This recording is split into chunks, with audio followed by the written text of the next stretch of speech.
Hi, and welcome to today's episode with Ean Price Murphy, who founded Moxie Bookkeeping Coaching Incorporation to make small businesses financial information accessible and actionable, even for those who don't think of themselves as a good with numbers. Hi, and welcome, Ian.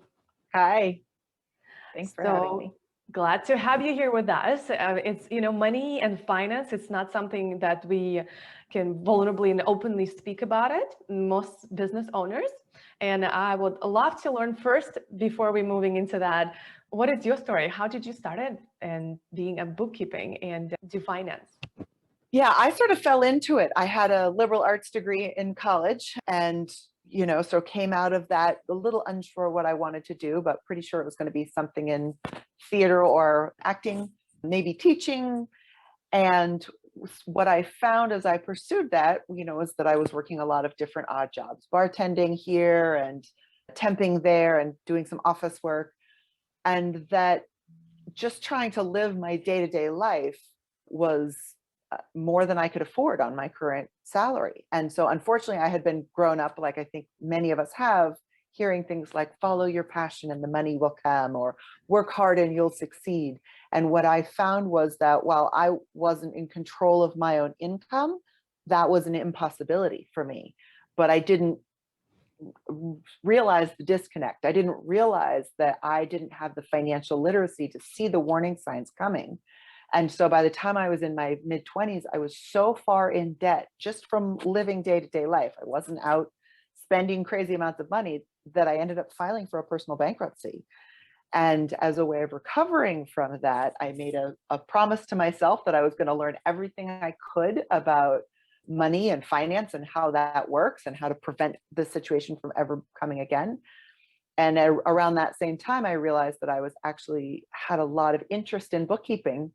And so those two just naturally went together. And I started freelancing as a bookkeeper where I could set my own wage and actually get it, as well as be paid to learn about how small business works. And that was more than 20 years ago. And so we've grown to Moxie Bookkeeping. We hired our first employee in 2003. So that business is almost 20 years old. And we've just, made it our mission to help other small businesses get comfortable with the money stuff. One of my favorite mantras is it's time for radically kind people to become comfortable with money, because we are so comfortable being vulnerable about so many other things, but money's still a big taboo topic. And that really sets us all back in ways that we just don't need those extra challenges. I love that story. Wow. And I feel like it's always great to work with somebody who gone through the worst in the field because they can totally relate to you and have compassion on what you're going through and know exactly what not to do because they've done exactly what not to do, which is just puts you, as a great position in this business. Well, thank you so much for learning everything about money and helping people now. So I would love to ask you that question. So if you go back to where you were before, like the 20 years ago, before you filed bankruptcy, like, or maybe after, what would you tell yourself? What will be just like number one thing that you could avoid it that you wish you did? I mean, I think the biggest thing was letting other people set my value. That again, because I was a young person, I had my first job when I was 15, but again, it was like, this was the job, this was the pay. And it didn't occur to me that I had influence over what I should be earning, what the value of my time could be. Because even with a college degree, I was a waitress. And so that's not a well-paying job unless you get great tips, which means working at a good place that can get you. So just I felt like my income was out of my control. And I don't think that needs to be true. And, luckily I decided to start my own business as a way to remedy that. And I think that I really wish that had been something that someone had told me earlier, that, entrepreneurship is an important survival skill. And that's the same thing as kids selling lemonade on the side. It does not have to be your main goal in life, but being able to do something that captures your skills and your talents, that helps you make a little extra, I think is how we all get by. Yeah, absolutely. So what will be your number one advice for those who doesn't know much about finances and maybe, need like a little start somewhere?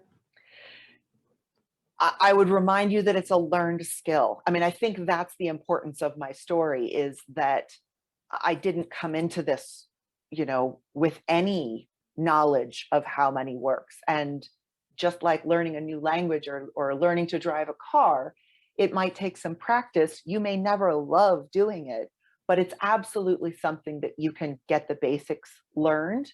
So just because you feel like you aren't good with money, well, sure, I'm terrible at Mandarin Chinese because I've never been guided through learning those basics.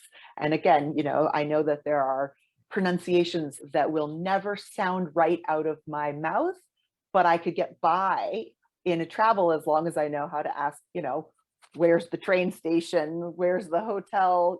Can I get a glass of water? So we don't have to become experts at things in order to be able to manage them effectively.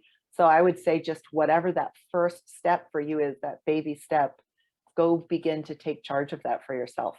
I'll go to professionals and actually, learn from them and see how are they doing it Right. for your business.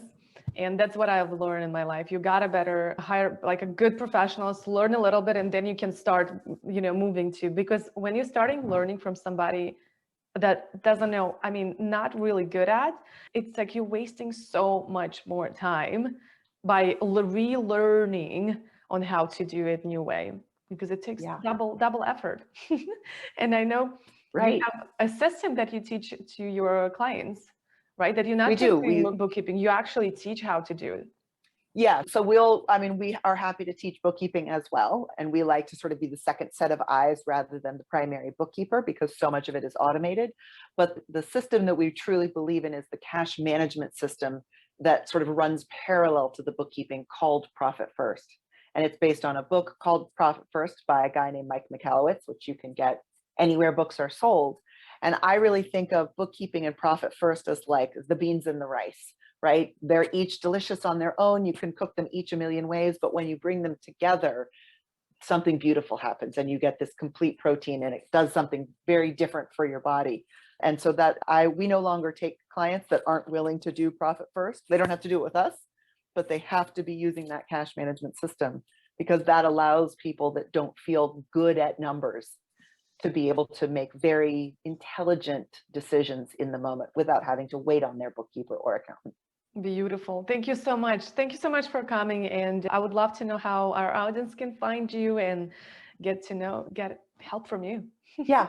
So the easiest place to find me is on our website, moxiebookkeeping.com. Of course, we're also on LinkedIn and Instagram and Facebook, all again under Moxie Bookkeeping.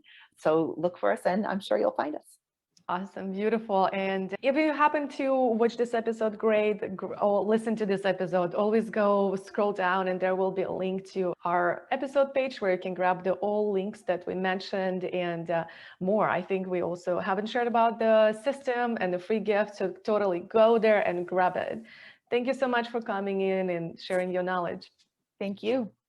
And as always, to stay with the purposeful community, you can text us to +1 401 399 4105. And I would love to know if you read this book and what are you learning from the Profit First. All right, and see you in the next episode.